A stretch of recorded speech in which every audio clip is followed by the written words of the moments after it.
The pantry feels safe, right up until reality runs the numbers. Metal stacked on metal. Labels smiling like insurance policies. Your brain equates weight with security because that logic worked in supermarkets. Then the power stays off longer than planned. The opener slips. Your hands cramp. The third can fights back. Steel doesn't panic. Steel waits. And waiting is how it wins. Canned food was never built for collapse. It was built for movement, factories running on schedules, trucks following routes, replacement guaranteed by systems that assume tomorrow looked like yesterday. When those assumptions die, cans change roles. They become ballast, heavy, loud, awkward. Every meal announces itself with metal-on-metal noise and leaves evidence you can't erase. You don't just eat food, you start a clock. That clock is cruel. Eat too fast and you burn through your illusion of abundance in days. Eat too slow and time starts working against you anyway. Seals fail, linings corrode. Rust whispers, botulism doesn't knock. Cans don't expire politely. They wait for neglect or desperation and then negotiate with your future organs. The calories inside cans are frozen in time. You can't stretch them beyond the label. You can't multiply them. You can't teach them to do more with less. When they're gone, they're gone. That isn't preparation. That's delayed hunger wrapped in convenience. Real survival isn't about how long food can sit untouched. It's about how long you can keep eating when nothing replaces what you consume. This is where comfort lies to you. Survival food isn't chosen for taste, branding, or ease. It's chosen for density, flexibility, and replacement potential. You want food that moves quietly, adapts to conditions, and doesn't anchor you to one room like an altar. Cans fail all three. They shine in peacetime because peacetime hides their flaws. Pressure exposes everything. There's another failure people don't like to admit. Cans train passivity. Open, heat, consume, no decisions. No planning, no learning. When conditions shift, people raised on cans freeze because their food never forced them to think. Survival food should demand interaction. Measuring water, timing fuel, combining ingredients, stretching portions. Thinking burns calories, but not as many as panic. Noise matters. Waste matters. A pile of empty cans tells a story you didn't mean to publish. It says you have food. It says you're staying put. It says you've been eating regularly. In scarcity, information is as dangerous as hunger. Quiet food keeps your profile low. Loud food invites questions you can't afford. Cans do have a role. Short-term. Transitional. Emergency buffers while you stabilize. They are bridges, not foundations. Building your entire strategy on them is like planning a marathon with sprint shoes. You feel fast at first, strong, confident. Then the distance arrives and your body explains the mistake. This is the point where preparation stops being decorative, where it stops being something you show and starts being something you use. When food shifts from comfort to system, from storage to strategy, you stop collecting and start surviving. Drop your city in the comments. I want to see where the survivors are watching from. And hit subscribe while you're here. Real prepper food doesn't just keep you alive. It reshapes how you think under pressure. It removes shortcuts and replaces them with habits. Dry staples look boring because they refuse to entertain you. Rice, beans, lentils, oats, grains. They don't promise comfort. They promise continuity. They sit quietly, demanding water, time, and discipline. In return, they give you something cans never will: scalability. Dry food wins because it teaches ratios. One bag doesn't equal one outcome. It becomes days or weeks depending on restraint and method. You stop spending calories like cash and start stretching them like fabric. You learn to soak instead of boil when fuel is scarce. You learn that pairing incomplete proteins quietly outperforms chasing perfect meals. Food stops being an item and becomes a system that responds to how you treat it. Weight matters in collapse, but volume matters more. Dry foods carry dense calories without the penalty of metal and noise. They don't clank when you move. They don't leave behind obvious evidence. When relocation stops being optional, you don't abandon half your nutrition in a corner because it's too heavy to justify. Mobility preserves options. Options prevent desperation. Desperation makes mistakes permanent. There's a psychological shift that dry food forces on you. Consumption slows down. You don't binge staples the way you binge convenience food. Hunger becomes a steady signal instead of a spike. Blood sugar stabilizes. Your thinking sharpens instead of swinging wildly. This isn't about discipline for its own sake. It's about keeping your decision-making intact when stress tries to hijack it. Dry foods also forgive imperfection. Stored correctly, they tolerate temperature swings far better than canned goods. They don't swell. They don't leak. They don't rot quietly behind cheerful labels. Moisture is the enemy, not time. Control moisture and the calendar loses authority over your pantry. This matters because collapse stretches. Food that demands perfect conditions will betray you first. This is where preparation changes shape. You stop counting meals and start counting methods. Soaking extends fuel. Sprouting creates nutrients out of patience. Grinding changes texture and digestibility. Fermenting preserves and improves what would otherwise decay. Each method unlocks more value from the same base material. You're no longer storing food. You're storing processes. Processes don't run out the way objects do. Skill replaces packaging. A person who understands dry staples can walk into scarcity and still build meals. A person who only knows how to open containers freezes when labels disappear. This is why dry food looks unimpressive online. It doesn't photograph well. It doesn't flatter ego. It requires practice instead of purchase. Practice filters people faster than fear ever could. This is the quiet split most never notice. Collectors stack. Practitioners test. One group waits for depletion. The other adjusts before it arrives. When stress rises and systems fail, the difference becomes obvious. One mind panics because its food never asked it to think. The other stays occupied solving small, controllable problems. And that is how you keep panic outside your head, where it belongs. Protein is where most survival plans quietly rot. Not because people ignore it, but because they misunderstand it.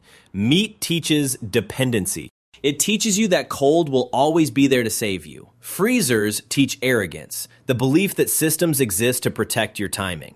When the power dies, animal flesh doesn't forgive. It turns into a liability with a smell that travels and a clock that won't slow down. Fresh meat assumes immediacy. Kill, cook, consume. Miss one step and decay takes over. Without refrigeration, time collapses. Hours matter. Heat accelerates everything you don't want. Bacteria don't wait for convenience. This is why protein for collapse must be dry, stable, and patient. Anything wet, fresh, or fragile is just borrowed calories with interest. Legumes carry the backbone. Beans pull double duty, offering both protein and calories, but they can't stand alone forever. Monotony creates deficiency, even when stomachs feel full. That's where variety enters quietly. Lentils, split peas, chickpeas rotate amino profiles without increasing complexity. Stored dry, they tolerate time better than optimism ever will. Seeds expand the ceiling. Pumpkin seeds, sunflower seeds, sesame. They carry protein and fat in compact, armored packages designed by biology, not industry. Properly stored, they wait in silence. They don't demand electricity. They don't spoil loudly. You crack them when needed and release nutrition on your schedule, not the environment's. Powdered protein looks like a modern solution, but it fails politely. Moisture ruins it long before you notice.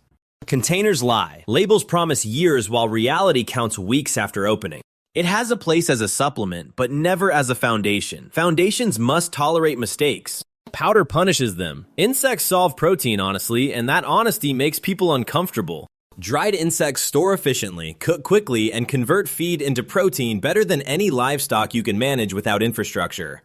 Discomfort is not a survival metric.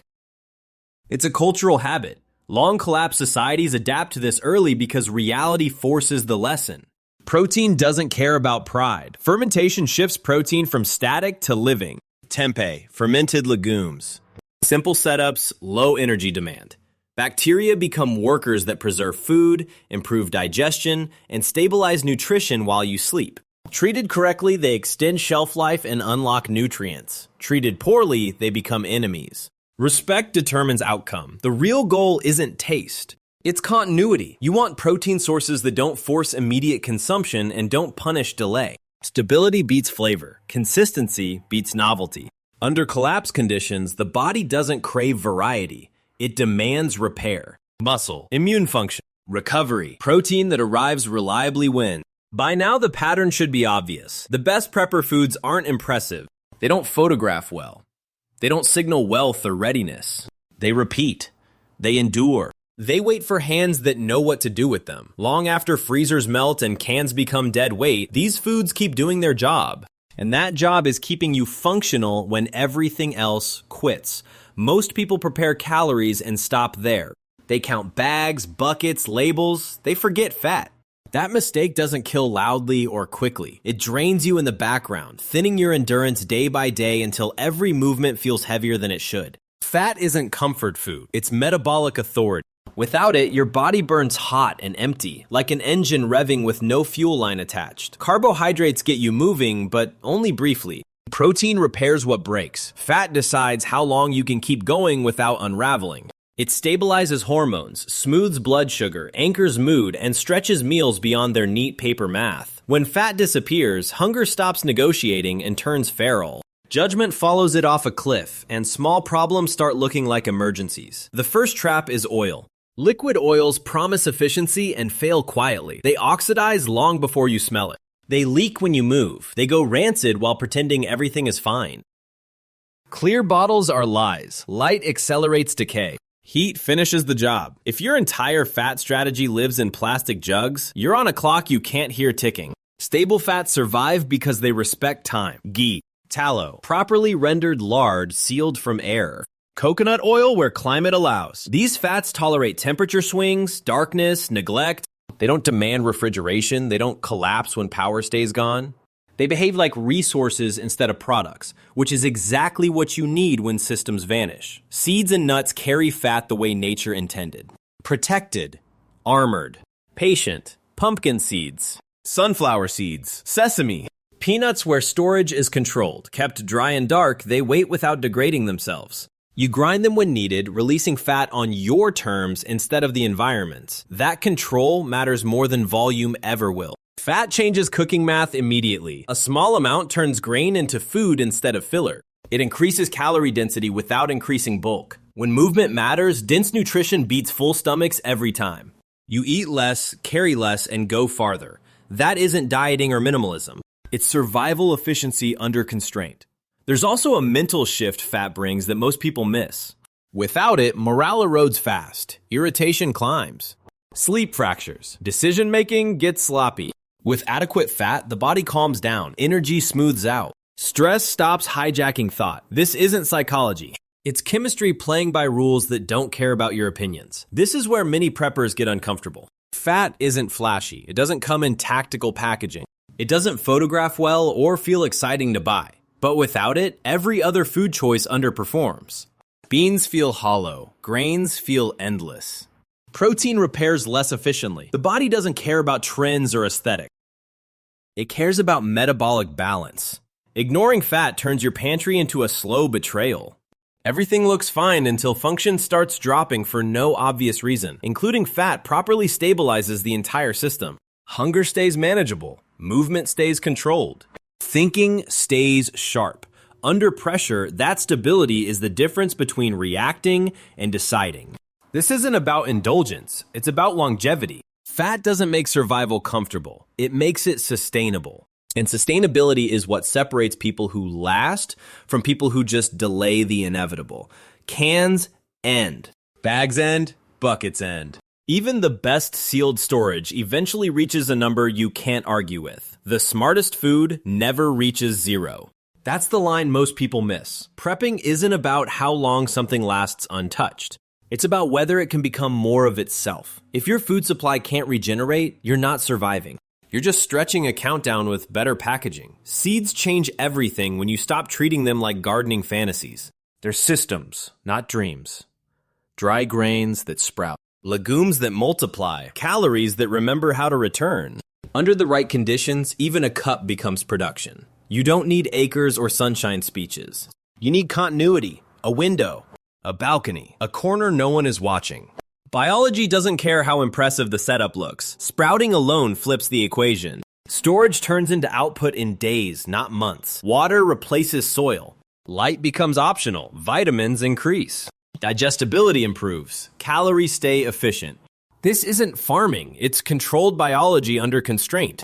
When fuel is scarce and movement is dangerous, food that grows quietly indoors becomes leverage you can't steal easily. Most people overestimate gardening and underestimate timing.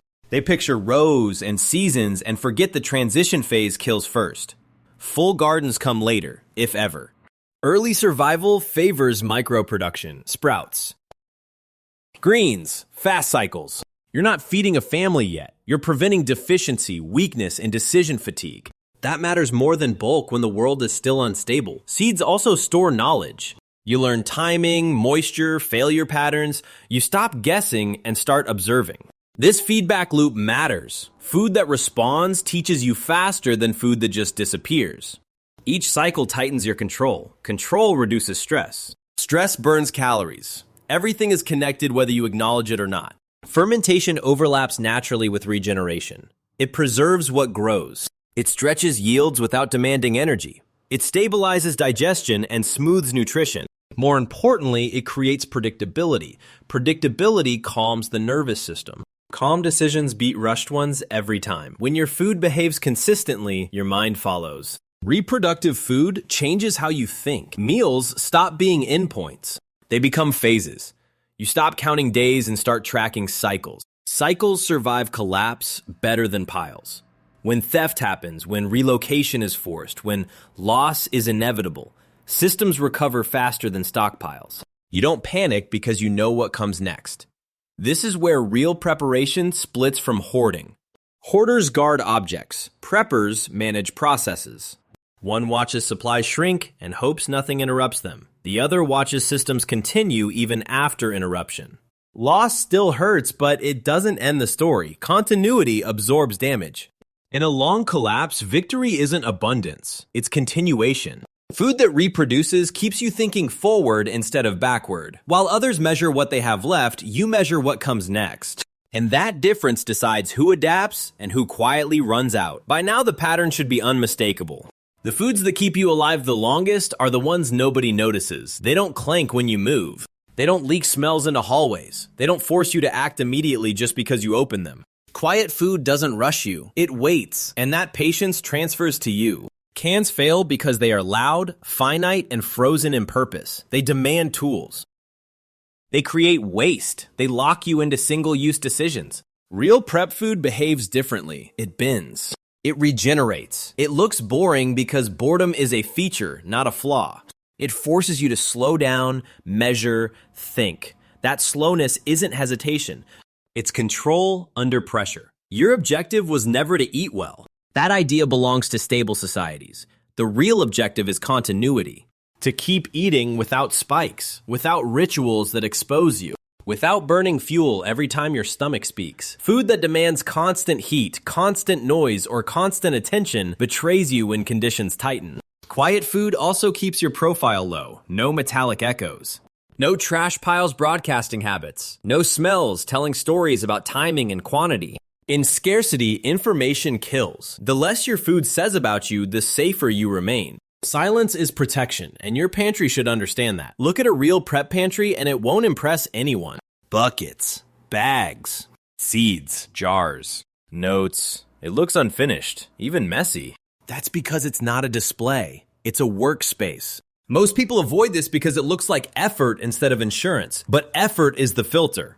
Anyone can buy cans. Few will practice systems. This kind of preparation survives mistakes. It survives relocation. It survives theft better than stockpiles because systems recover. When you lose objects, you panic. When you lose part of a process, you adjust.